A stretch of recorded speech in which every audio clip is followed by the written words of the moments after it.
Hello and welcome to The World Today. I'm Amarachi Ubani. Here's what's coming up within the hour.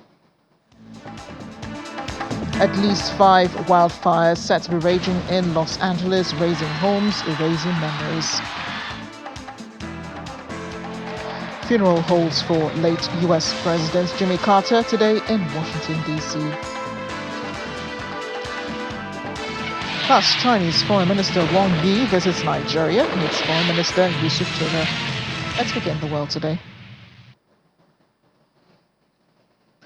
Welcome again to the program. There are currently 5 major wildfires ravaging through the Los Angeles area of California. The 2 largest set to cover more than 27,000 acres, and none of them have been contained. The Los Angeles Fire Department has announced that an evacuation order is in place for Hollywood Hills West area, which will be lifted at 7:30 p.m. local time. Residents are being asked to leave the area because of the Sunset Fire, which is not yet contained, but is set to be shrinking. One fire captain says crews are continuing to battle erratic winds as they attempt to control the fires around the city.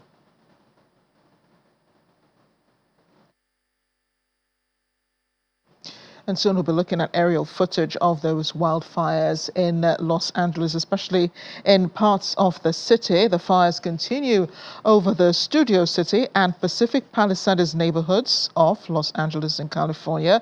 A wildfire surrounding Los Angeles spread to the Hollywood Hills yesterday, after other fires in the area killed at least 5 people, destroyed hundreds of homes, and stretched firefighting resources and water supplies to the limit. More than 100,000 people have been ordered to evacuate as dry hurricane force winds hinder firefighting operations and spreading the fires, which have burned thousands of acres since they began on Tuesday.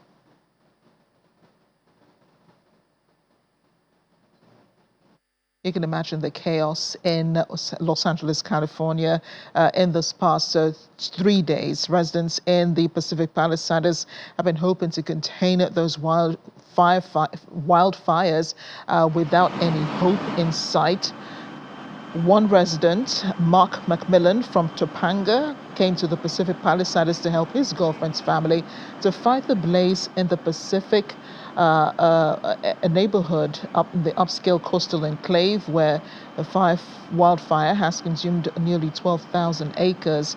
Water shortages has caused some hydrants to run dry in the Pacific Palisades. The raging wildfires surrounding Los Angeles spread to the Hollywood Hills, as we mentioned earlier, after other fires in the area killed at least 5 people.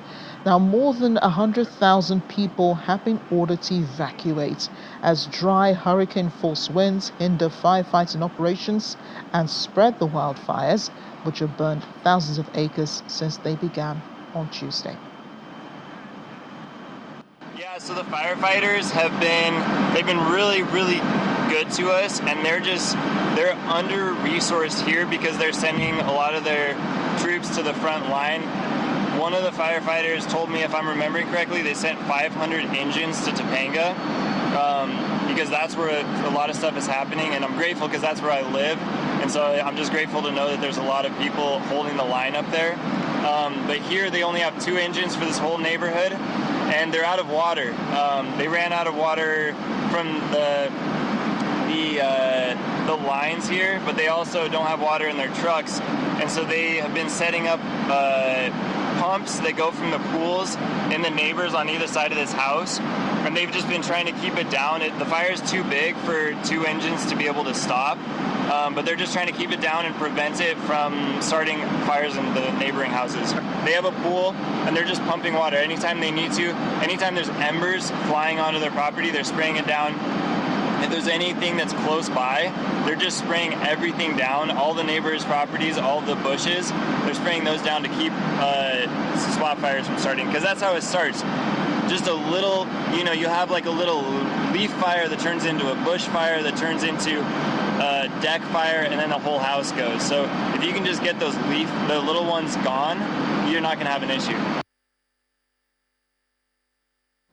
Well, those raging wildfires have brought severe loss of lives and property in Los Angeles. Many people have lost homes in the area, while other fires in the area have killed at least 5 people. Hundreds of homes have been destroyed, stretching firefighting resources and water supply to the limit.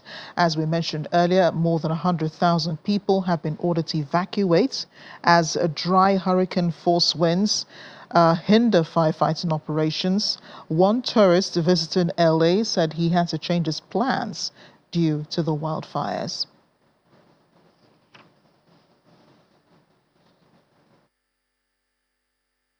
On Beverly this morning in La Brea, I'm looking this way, and you could literally see like a clear view of where all the smoke was coming from. We wanted to visit the Santa Monica Pier, but we couldn't because of the wildfire, and it's so bad. The Palisade wildfire at first, and now I just got alert on my phone. There's another wildfire, I think, in the Hollywood neighborhood area. I think climate change affects a lot of problems that we have been having, natural disasters. My home country, Pakistan, we have a lot of problems with climate change. Even all of the world, United States. Oh, that's a helicopter. Recently, we had Hurricane Milton in Florida. That was pretty bad. So yeah, climate change is a big mess. And yeah, a lot of countries are being affected. Like developing countries like Pakistan more, but even the developed countries like the United States, they are getting affected by it. It's real people out here going through some real shit. Right. Real stuff. Right. Real things. Losing their clothes, their life, their family, their pictures, their everything that they have had.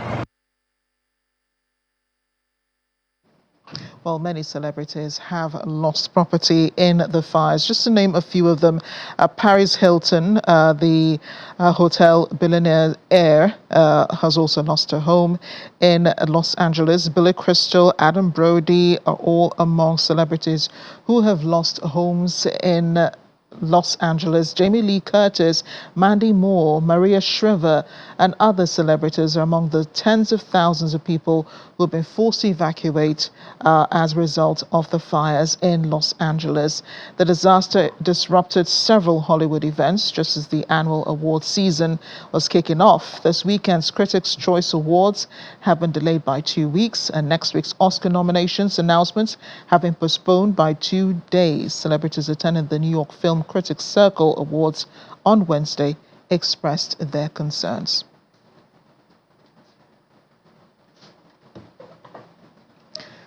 Well, one Pacific Palisades resident, Oliver Alnert, did return to both his current and childhood homes on Wednesday, only to find both houses destroyed by the fires devastating Los Angeles. Ravaging wildfires surrounding Los Angeles area has spread to the Hollywood Hills on Wednesday, and more than 100,000 people, as we mentioned, have been forced to evacuate. 5 people have died so far, and the firefighters in the area have been stretched beyond capacity. Our correspondent Maria Bird is in Washington, D.C., from where we understand President Joe Biden has made a visit to Los Angeles. Maria, what did the president say on his arrival in the area, to the area, beg your pardon?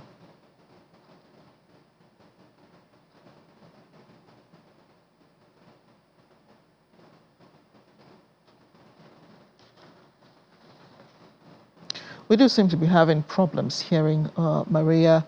We'll try to reconnect with her to get some more on the situation in California. The live-in person announcement of the nominees of next month's Screen Actors Guild Awards have been cancelled. They were cancelled on Wednesday due to the Los Angeles wildfire. In a statement posted on X, formerly Twitter, on Tuesday, organizers of the annual awards said that instead nominees would be revealed in a press release on the SAG Awards website. It said, in an abundance of caution for the safety of our presenters, guests and staff, the Live in Person 31st Annual SAG Awards nominations announcement has been cancelled due to the wildfires and adverse wind conditions in Los Angeles. We look forward to celebrating these incredible actors and their work at the SAG Awards ceremony on February 23rd. In the meantime, we urge everyone to stay safe. More than 30,000 people evacuated their homes as the wildfire ripped through the upscale coastal area of Los Angeles overnight. Hollywood celebrities are among those who have been affected by the wildfires. Our correspondent Maria Bird rejoins us now for updates on the situation. Maria, I'm hoping you can hear me now. The President, Joe Biden, was in California yesterday. What did he say to the people and what did he see on the ground? Well, he was being briefed on this unprecedented situation that they are currently experiencing with over 20,000 acres that have been destroyed as a result of the fires. And as I heard you earlier mentioning, several of those celebrities have obviously lost their homes. Most of us here in the East have know someone that is being impacted due to the vastness of these fires and how close it is to central Los Angeles. So the president has basically stated that he is going to provide everything that he can to support these efforts. He was being briefed exactly how fast moving. He was being briefed on the areas that they're moving into, and obviously the strategy that are underway to be able to hopefully end these in the near future. So that is his hope, is that he can get as much aid to Los Angeles as possible prior to his departure on January the 20th. Yes, the situation on the ground really is, immense. It's extraordinary. Firefighters are said to have run out of water. I'm reading that, some of them are having to rely on pools and, other reservoirs to help fight these fires. Describe to us how dire the situation is in Los Angeles today. The situation right now, as you know, there have been casualties. Yesterday, we had not seen casualties as a result of the fire. So I think the first focus at this time is going to be to try to avoid any further casualties. People are moving to locations that they assumed would not be caught up in the fires and that the fires would have subsided by now. In those locations in Los Angeles are now facing potential risk for being losses to the fires. And so businesses have been destroyed. This is going to devastate the economy in Los Angeles, because some of the very prominent businesses in the communities and throughout the city are now showing to have been burned down. So this is something that's going to be a long recovery. I don't think anyone has ever seen this type of wildfire before. We typically hear wildfires in the South California area and more of the areas where there's lots of trees away from the main city area, which obviously those are devastating, but they don't have the type of immediate impact on the community and really the U.S. as a whole. There's so much of the U.S. economy that goes through Los Angeles that this is definitely going to have an impact on the United States overall. You could also refer to the impact it would have on Hollywood itself. It's the film industry hub for the United States as well as for the rest of the world. Many celebrities live in Hollywood, and from what we're reading and we're noticing on the ground, many homes have been destroyed, which means people will either have to rebuild or will have to move. Talk to us about that. Yeah, so as you said, this is the hub of the movie industry, kind of the beginning. We know that many countries across the world have modeled their entertainment industry off of Hollywood.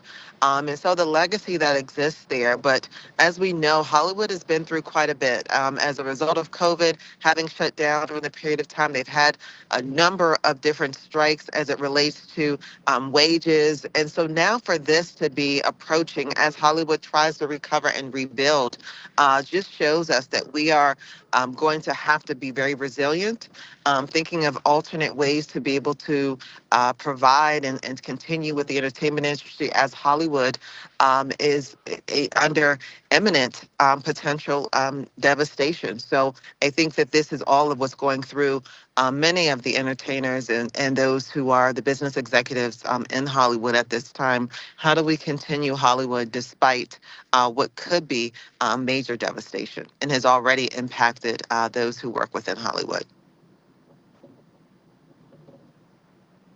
And that's something that, celebrities look forward to. It's also what celebrities around the world look forward to. It's, the highlight of the year. The year starts on a high note, with many of these awards, the SAG-AFTRA Awards, the Golden Globes, the Oscars, and many of the others between January and February will have to be rescheduled as a result of these fires.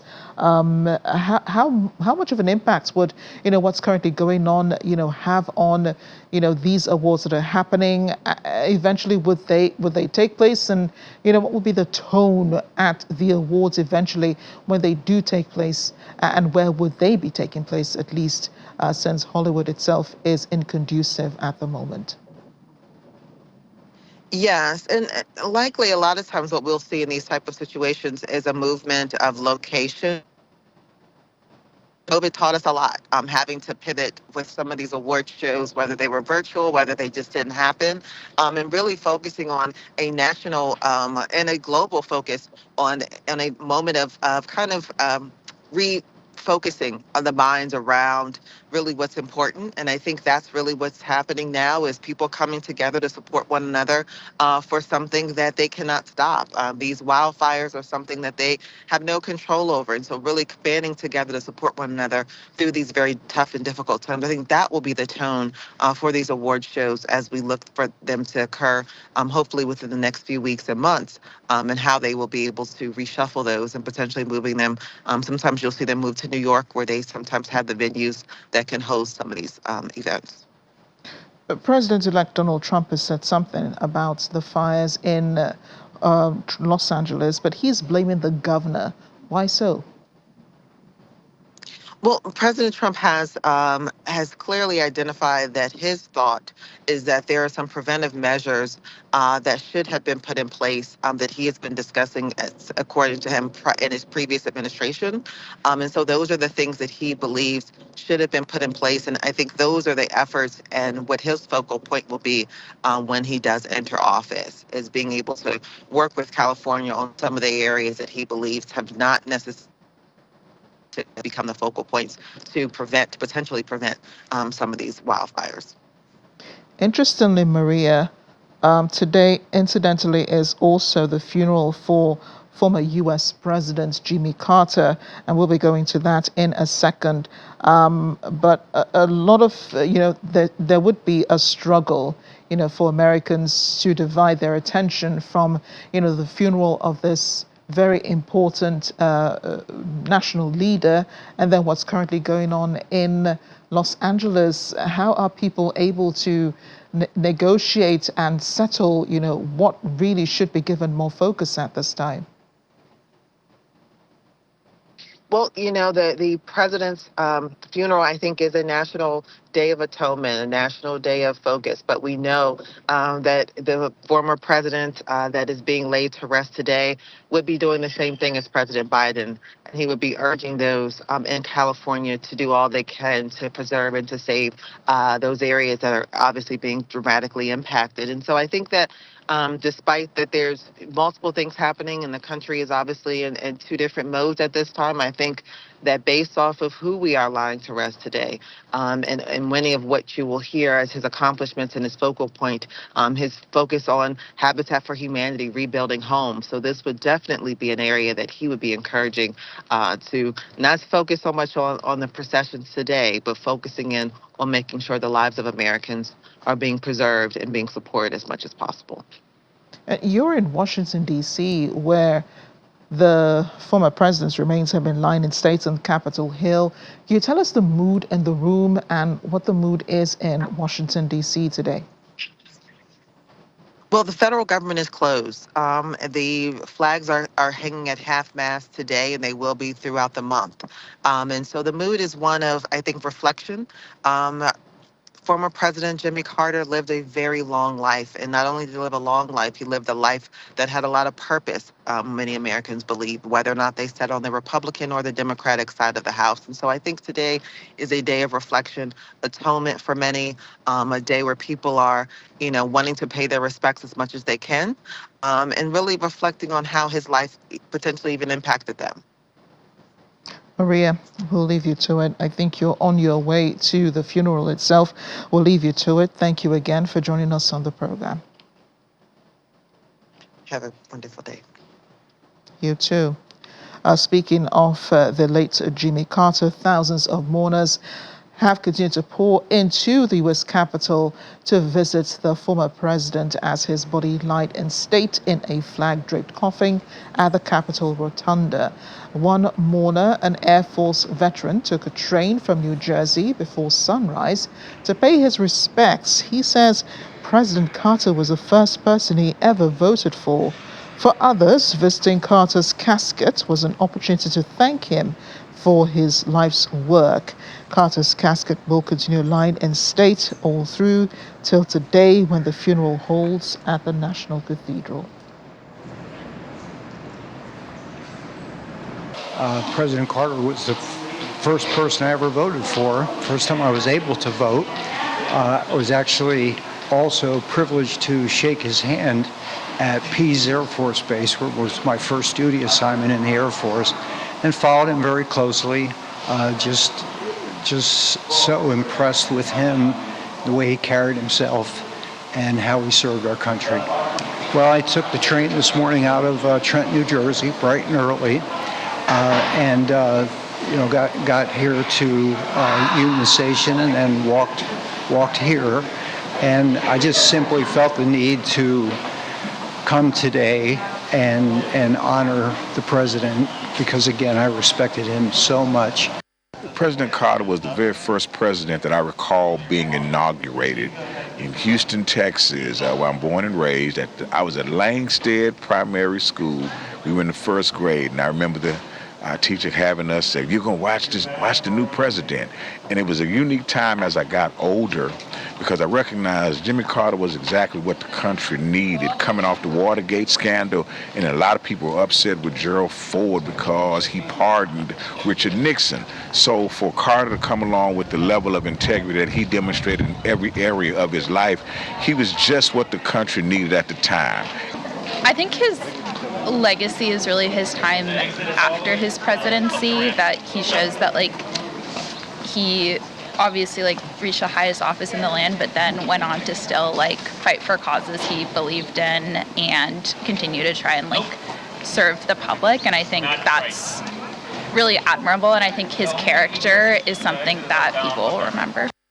It was actually my first time to be in the U.S. Capitol. In the past, I I was a foreigner. I wasn't feeling like I'm not part of the U.S. government realm.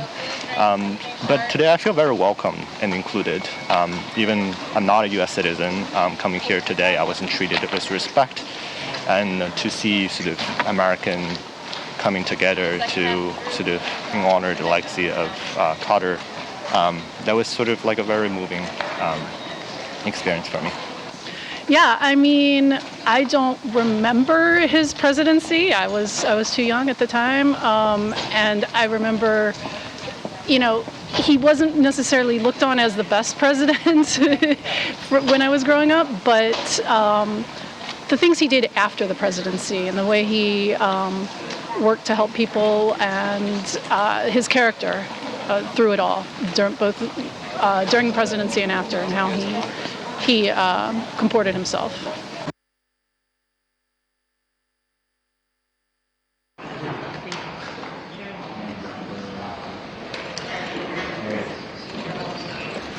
How does it feel to be We'll be hearing from President-elect Donald Trump soon. He visited the Capitol Rotunda on Wednesday to pay his respects to the late President Jimmy Carter, marking his first return to the U.S. Capitol since his supporters rioted there over contested 2020 election results on January 6, 2021. Trump is scheduled to meet with Senate Republicans who hold a 53-47 majority following his visit to Carter's casket. He is expected to attend Carter's funeral in Washington today. President-elect Donald Trump is seeking to rally Republicans around a policy agenda that includes tax cuts, border controls, and an increase in fossil fuel production as he prepares to return to the White House in 12 days.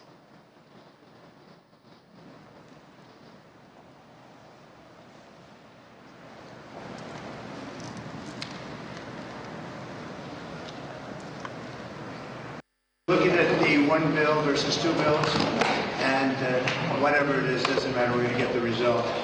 And we're going to make America great again, and we'll see you in a little while.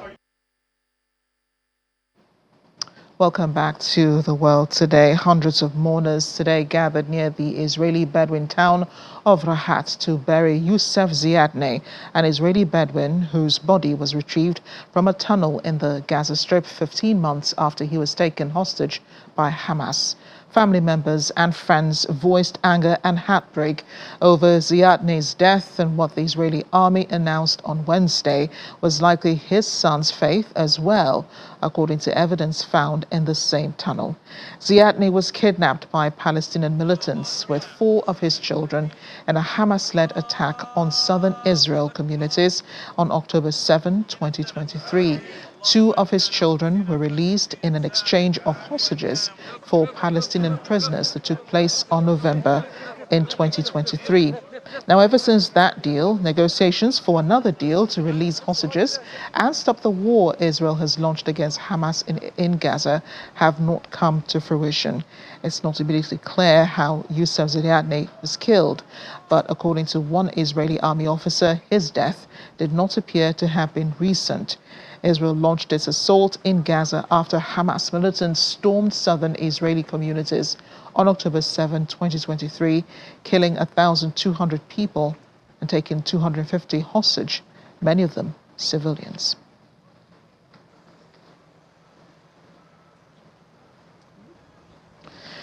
Ukraine's President Volodymyr Zelensky has called on partner countries to complete deliveries of pledged air defense systems and stressed the importance of licensed production of American air defense systems in Ukraine.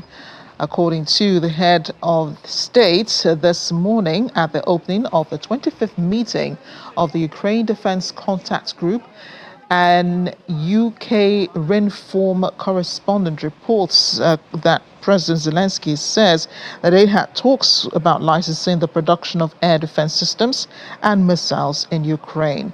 He says it's absolutely doable. We've had talks with the US about licensing the production of air defense systems and missiles here in Ukraine, and this could become a significant part of our security guarantees, and it's absolutely doable. But we must keep in mind that the last NATO summit promises haven't been fulfilled yet. We need air defense systems. You gave us already, thank you so much, and we need very much systems you promised. That used to depend on. It's clear that a new chapter starts for Europe and the entire world just 11 days from now, at a time when we have to cooperate even more, rely on one another even more, and achieve even greater results together. And I see this as a time of opportunities, and in almost 3 years of full-scale war, we've shown that when we come and belong together, no one is too small to make a real impact on history. We must not let up, and that's why I'm announcing today another presidential drawdown authority package valued at $500 million. It includes additional missiles for Ukrainian air defense, more ammunition, more air-to-ground munitions, and other equipment to support Ukraine's F-16s. The Kremlin's assaults today remind us of the scope of the danger. Putin isn't letting up. His forces continue their grinding offensive in the east of Ukraine. In Kursk, Russian troops are fighting alongside North Korean forces to drive back Ukraine's troops. And meanwhile, the Kremlin continues to bombard Ukrainian civilians and critical infrastructure without pity or pause. The department will continue to stand ready to surge support as needed. And that includes federal air assets that California can request to help fight the fire from the sky, and many U.S. military installations in the area that have personnel and equipment that can also be urged to fight this awful blaze, surge to fight this awful blaze. We stand with the people of California in this terrible time. Staying in Europe, Britain's Foreign Secretary says the country will create a new sanctions regime to target the leaders of networks that smuggle tens of thousands of people into Britain each year, as well as the often Chinese makers of the boats and motors they use. Under huge political pressure to cut numbers arriving in small boats from France, the UK government has said laws would complement other reforms. The government said the sanctions would be in place by the end of the year and enable authorities to ban those linked to people smuggling from entering Britain, punish those trying to do business with them, and freeze assets. Labour Prime Minister Keir Starmer was elected in July and immediately ditched the previous Conservative government's plan to deport illegal migrants to Rwanda as a deterrent, instead switching focus to breaking up the gangs that organise crossings. Migrants from North Africa, the Middle East, Europe and elsewhere pay thousands of pounds to traffickers for small places in small inflatable boats that then try to cross one of the world's busiest shipping channels to reach the English coast. Over 36,000 people made the crossing in 2024. That's 25% more than the previous year, according to government data, while dozens more have died in attempt. Today, I'm very pleased to announce, after a lot of hard work, that the UK is to be the first country in the world to develop legislation for a new sanctions regime, specifically targeting irregular migration and organised immigration crime.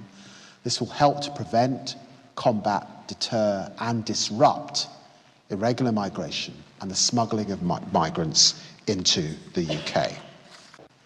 A realistic strategy involves transactional, hard-headed diplomacy and to agree with partners smart interventions at every stage along the international people smuggling pathway.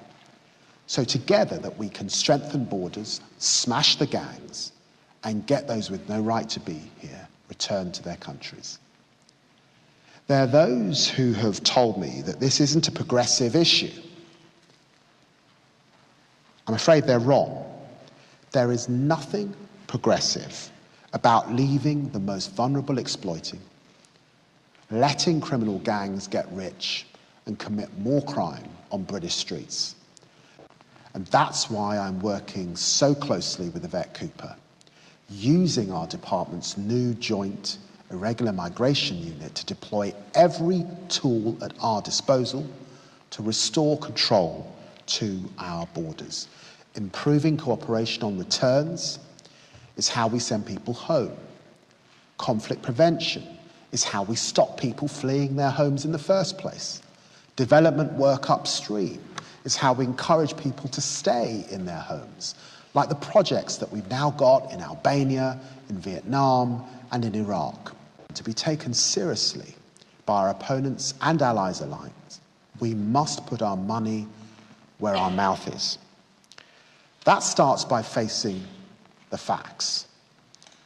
Donald Trump and J.D. Vance are simply right when they say that Europe needs to do more to defend its own continent.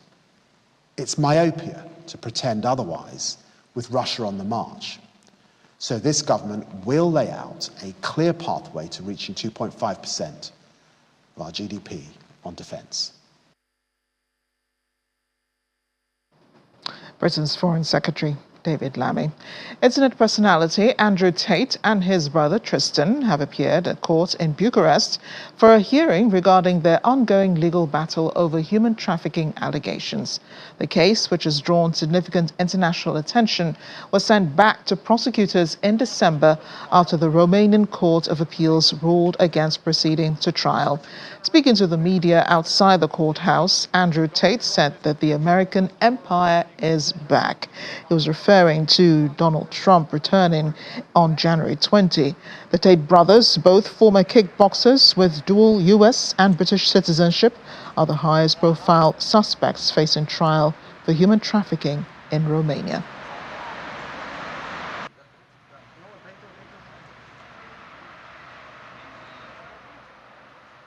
Hi guys, welcome back to the Tate Show. Donald Trump is In the meantime, the Minister of Foreign Affairs, Ambassador Yusuf Tugar, is reaffirming Nigeria's commitment to upholding the terms of the Memorandum of Understanding signed between Nigeria and China. Ambassador Tugar made the commitments during a high-level meeting with China's Foreign Affairs Minister Wang Yi. The minister also pledged Nigeria's commitment to supporting the One China principle and assured Nigeria's continued support for China at the international stage. After closing the session, the diplomats proceeded to the State House for a meeting with President Bola Tinubu. Nigeria recognizes and appreciates the high-level visits between the officials of the two countries that have helped in shaping and strengthening this existing relationship between both countries.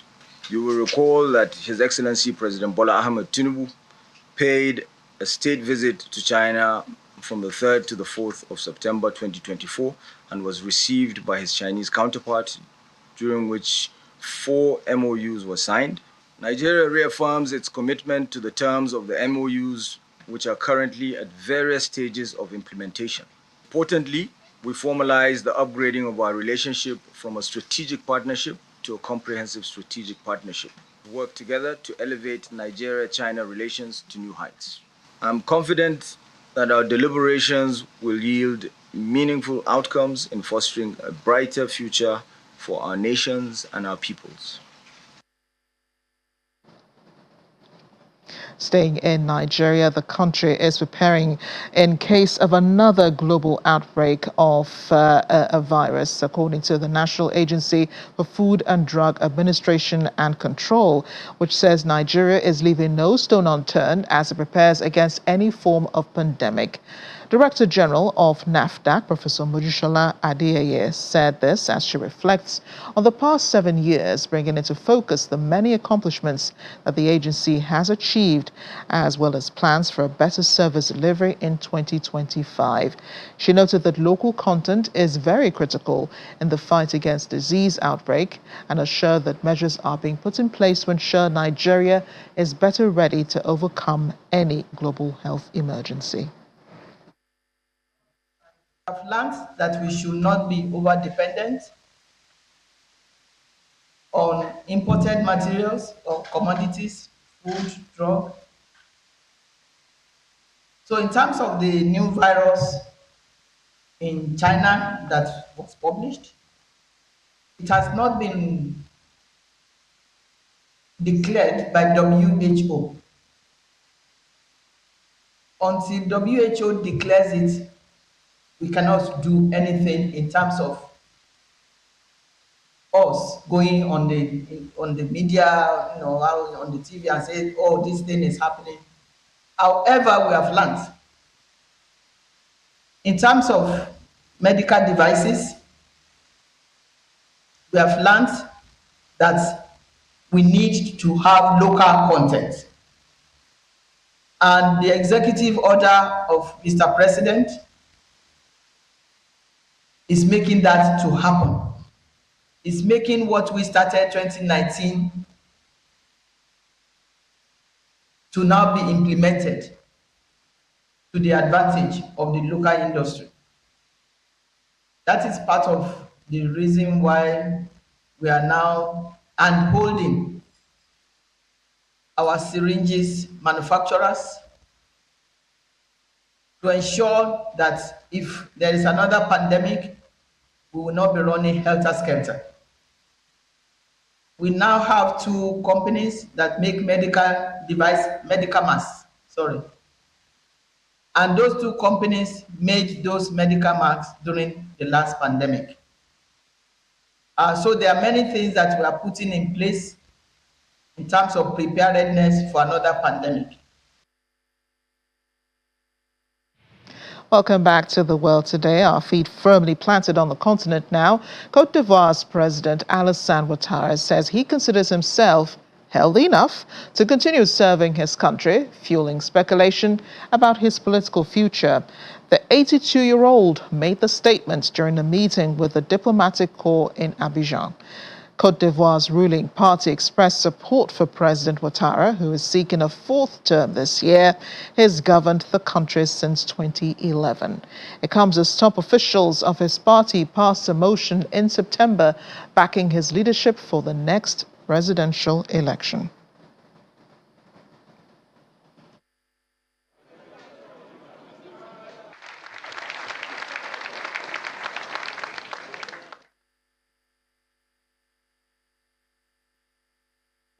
Meanwhile, Mozambique's opposition leader Venancio Mondlane has returned from exile where he'd been hiding following October's disputed presidential election that sparked deadly protests. Local officials say police fired live ammunition and tear gas to prevent supporters of Mondlane from reaching the main airport in the capital, Maputo, when he landed to welcome him. Some of his supporters were reported to have sustained injuries during the clash. The opposition leader said he was returning to be closer to the protest movement that has seen weeks of nationwide demonstrations in which dozens of people have been killed. He left Mozambique fearing for his life after two senior members of his opposition party were killed in their car by unknown gunmen in a late-night shooting in the aftermath of the election.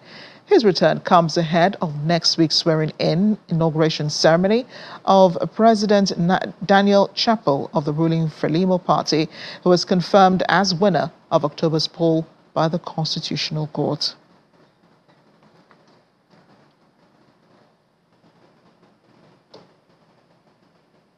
At least 19 people have died following violent clashes in Chad when security forces intervened to stop armed fighters from attacking the presidential complex in the capital, N'Djamena. According to the government, 24 attackers stormed the presidential palace, 18 of whom were killed during the failed raid on the president's office, and 6 others sustained injuries. One security officer also lost his life in the battle. Initially, Chad's Foreign Minister Abdurrahman Koulamala tried to downplay the attack, insisting the situation in the capital was stable after residents reported hearing multiple gunshots for several minutes near the presidential compound. He, however, noted security forces had thwarted what he called an effort to destabilize the country. The Foreign Minister also reassured the public that soldiers were protecting the president and that the situation was now under control. Away from the continent now, authorities have moved more than 47,000 people to shelters in earthquake-hit Tibet, according to Chinese officials, while rescuers are widening a massive combing effort for survivors near the foothills of the Himalayas, despite slim survival odds. About 47,500 people affected by the earthquake have been resettled in 187 sites in towns around the epicenter as prefabricated homes go up to replace their tents. About 1,000 of the quake-proof heated homes can be set up in 10 minutes, according to local media in China. But it's not yet clear how many people are still missing after Tuesday's quake of magnitude 6.8 killed 127 people and injured 188. But more than 48 hours later, experts still say that those trapped under the rubble are likely to have died of hypothermia. The epicenter of the quake, one of the region's strongest in years, was in the rural county, of Tingri, with a population of about 60,000, located about 80 kilometers north of Mount Everest, the world's tallest peak.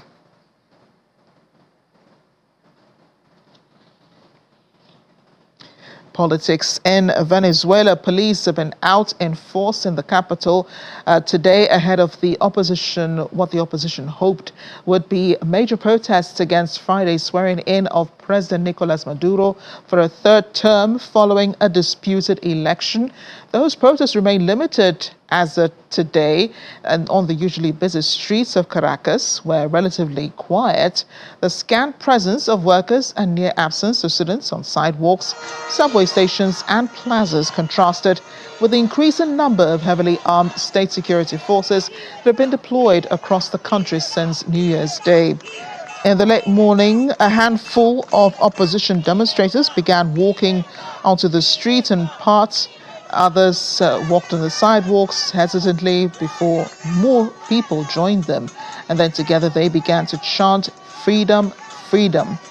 Empanda vendor Miguel Contreras said he had seen fewer customers than usual as National Guard soldiers carrying riot shields zoomed by on motorcycles, trying to keep the peace in the capital.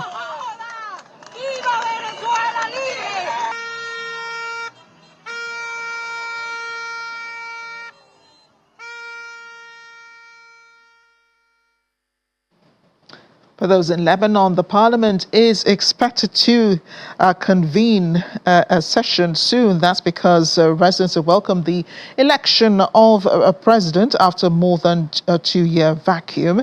Lebanon's newly elected president, Joseph Aoun, arrived at the presidential palace today, while leaders including French President Emmanuel Macron congratulated him, adding that his crucial elections opened the way for reforms and prosperity for Lebanon. The parliament elected Army Chief Aoun as head of state today, filling the vacant presidency with a general who has U.S. support, and showed the weakened sway of the Iran-backed Hezbollah group after its devastating war with Israel. His election reflects the shift in power in Lebanon and the wider Middle East, with Shiite Muslim Hezbollah badly pummeled from last year's war and its Syrian ally Bashar al-Assad toppled in December.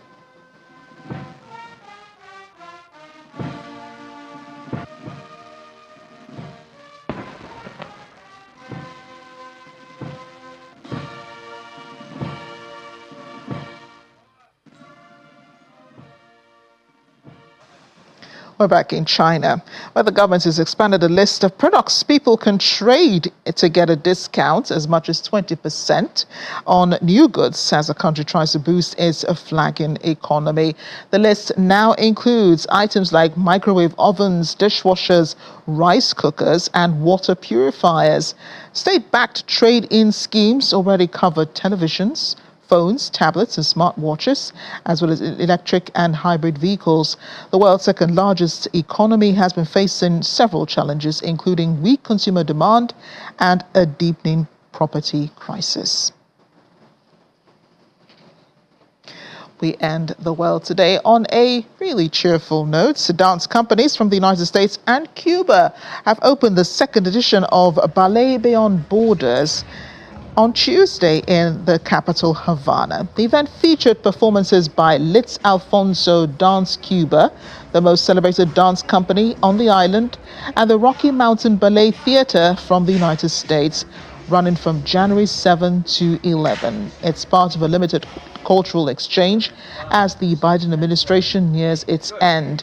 Renowned American choreographer Vincent Patterson, known for his work with Michael Jackson and Madonna, delivered a masterclass recreating Thriller for Cuban dancers. Artists from Cuba, Brazil, the United States, Italy, Panama, Mexico, and Romania prepared for the inaugural gala, showcasing the international fusion of dance. Founded by American choreographer Shalene Carey, Ballet Beyond Borders aims to unite dancers worldwide, providing a platform for competition conferences, and performances across various genres.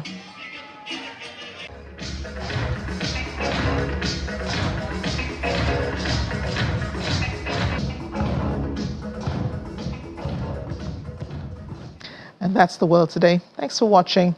I'm Amarachi Ubani.